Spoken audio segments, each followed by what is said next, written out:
A cafe is a type of restaurant serving various refreshments.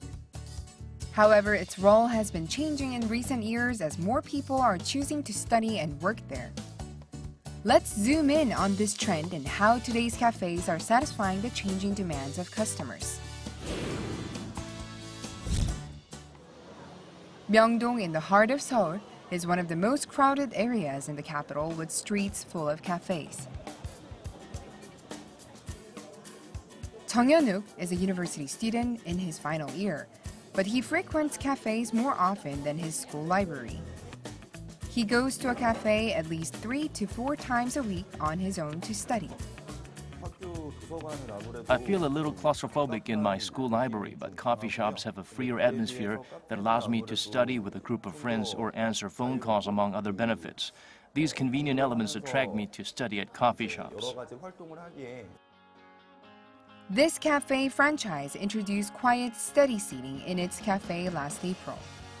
Just like a library, each seat has a partition and power outlet, making it the perfect place to concentrate. Plus, beverages and snacks are readily available for students and workers as light meals and refreshments.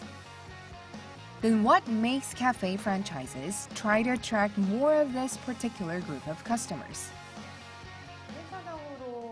Customers usually start their work and studies with coffee or other beverages. After focusing on their work for a while, they consume some sandwiches and cakes additionally, which really increase our sales. With a growing number of people working and studying, cafes are now being called coffes, a combination of cafe and office. I study for about 3 to 5 hours every time I come to a coffee shop. According to one survey, 4 out of 5 adults answered they have studied or worked at cafes before, while 2 out of 5 university students said that they go to cafes regularly to study. Why do some prefer to study and work at a coffee house rather than the library or office? Cafes are much more open than ordinary office spaces while offering a sense of connectivity at the same time. Therefore, coffee shops are becoming multifunctional spaces where people can enjoy not only good coffee, but work and have meetings. Some small-sized cafes have ongoing conflict with coffee shop studiers and workers. Because they study and work in cafes for long periods of time, sales can suffer. To minimize their losses, some cafe owners adopted the no-study zone rule or laptop-free zone rule. Efforts have been made to ease the conflicts, and hourly-based cafes are the result. It charges customers based on time spent, so that both parties can be happy. The first hourly-based cafe was opened in April 2016. Within a year and a half, there are now 21 hourly-based cafes, which is a testament to the efficacy of the system. The number of coffee shop studiers keeps on growing, yet they feel uncomfortable studying at cafes because they know that they are unwelcomed. This phenomenon naturally created a demand for space that students and workers can freely rent. Libraries and study rooms aren't preferred due to the restricted environment, so this kind of study cafe offers a perfect option to meet the complex needs of customers.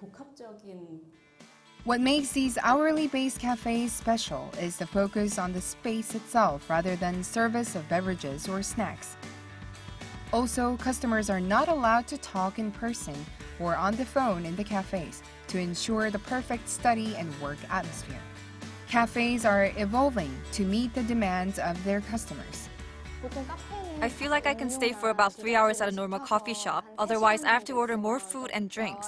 However, this place is very good in the sense that I can stay as long as I want. These days, consumers see coffee shops not only as a place to get coffee, but also a cultural complex where they can sit down, relax, socialize, study, and read. This trend is expected to create an increasing demand for cafes with a variety of concepts, ranging from small-sized, cozy cafes that are perfect for SNS, to hourly-based cafes, to library and book cafes, among others. In tune with the needs of customers, cafes are becoming increasingly versatile, shaping new lifestyle traditions and social dynamics.